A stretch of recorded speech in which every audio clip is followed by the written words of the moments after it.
ಒಂಥರ ಇದ್ದ, ಒಬ್ಬ ಮಗನ ಥರ ಇದ್ದ. ನಾವಿಷ್ಟು ಜನ ಇರ್ತಾರೆ ಫ್ಯಾಮಿಲಿ ಜೊತೆಗೆ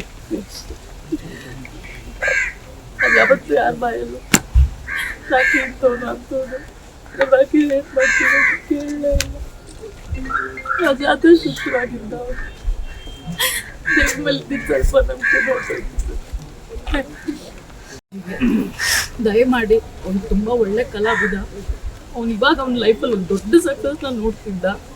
ಯಾರೆಲ್ಲ ಪ್ರಾಮಾಣಿಕವಾಗಿ ಕಲಾವಿದರಿಗೆ ಎಲ್ಲರಿಗೂ ಸಹಾಯ ಮಾಡಬೇಕು ಅಂತಿದ್ರೆ ದಯಮಾಡಿ ಅದೊಂದು ಕೆಲಸಕ್ಕೆ ಅವನ ಆಸೆ, ಅವ್ನ ಲೈಫಲ್ಲಿ ಇದ್ದಿದ್ದ ಗುರಿನೇ ಇದೊಂದು. ನನ್ನ ತಂಗಿ ಮದುವೆ ತುಂಬ ಚೆನ್ನಾಗಿ ಮಾಡಬೇಕು.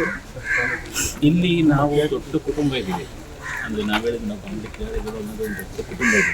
ಈ ಕುಟುಂಬ ಏನಿದೆ, ಈ ಕುಟುಂಬ ಸದಸ್ಯರು ನಾವುಗಳೆಲ್ಲ ಅನ್ನೋದು ನಾವೆಲ್ಲರೂ ಇಲ್ಲಿ ನಿಂತ್ಕೊತೀವಿ. ಅದ್ರ ಇದ್ರ ಜೊತೆಗೆ ಕನ್ನಡ ಸಿನಿಮಾ ಇಂಡಸ್ಟ್ರಿ ಕಡೆಯಿಂದ ನಾವು ಬೆಳಗ್ಗೆ ಒಬ್ಬ ಕಲಾವಿದನಿಗೋಸ್ಕರ ನಾವೆಲ್ಲರೂ ಸೇರ್ಕೊಂಡು ನಾವು ಇಡೀ ಟೀಮ್ ಎಲ್ಲ ಸೇರಿಕೊಂಡು ನಾವು ಕೂಡ ಸೇರ್ಕೊಳ್ತಾ ಇದ್ದೀವಿ. ಸಪೋರ್ಟ್ ಹಾಕಿ ನೀವು ಕೂಡ ಸಪೋರ್ಟ್ ಆಗಿ ನಿಂತ್ಕೊಳ್ಳುವಂಥ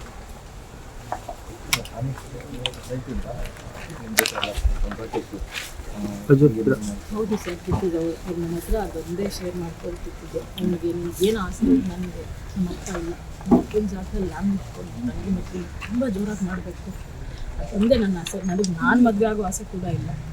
ಅಷ್ಟೇ, ಅವಳೊಬ್ಬಳು ತುಂಬ ಚೆನ್ನಾಗಿ ಮದುವೆ ಮಾಡ್ಕೊಟ್ಟು ಒಂದು ಒಳ್ಳೆ ಕಡೆ ಕೊಟ್ಬಿಟ್ರೆ ಒಬ್ಬ ಅಪ್ಪ ಆಗಿ ಏನು ಮಾಡ್ತಿದ್ರು ಆ ಜವಾಬ್ದಾರಿನ ನಾನು ತುಂಬ ನೀಟಾಗಿ ಅಷ್ಟೇ. ಅವಳು ಯಾವಾಗ ಕೇಳಿದ್ರು ದುಡ್ಡು ಹೆಸರು ಮಾಡಬೇಕು, ದುಡ್ಡು ಮಾಡಬೇಕು, ನನಗೂ ಅದನ್ನೇ ಹೇಳ್ತಿದ್ದೆ, ದುಡ್ಡು ಅಲ್ಲಿ ಸಾಯ್ಬೇಡಿ, ಎಷ್ಟು ದಿನ ಇರ್ತಿರೋ ತುಂಬ ಖುಷಿಯಾಗಿರಿ ಅಂತ. ಅವ್ನು ಯಾವತ್ತೂ ಸ್ಟೇಜ್ ಮೇಲೆ ಆ್ಯಕ್ಟ್ ಮಾಡಲಿಲ್ಲ ಸರ್. ಅವ್ನು ಏನಿದ್ದ ಅವನು ಹಾಗೆ ಬರ್ತಿದ್ದ ಸ್ಟೇಜ್ ಮೇಲೆ.